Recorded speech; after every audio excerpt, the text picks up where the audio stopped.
If y is equal to u by v, इसको हम बोलते हैं question rule, QUOTIENT, question rule. कि भाई दो फंक्शंस की डिवीजन हो रखी है। एग्जांपल भी देता हूं पैरेलल में। If y is equal to x square divided by cos x, अब इसका कैसे डिफरेंशिएशन निकालें, dy बाई dx कैसे निकालें?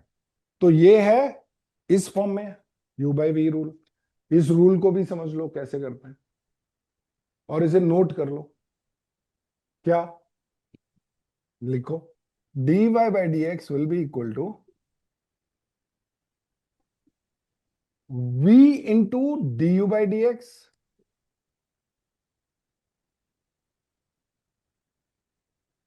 Minus u into dv by dx,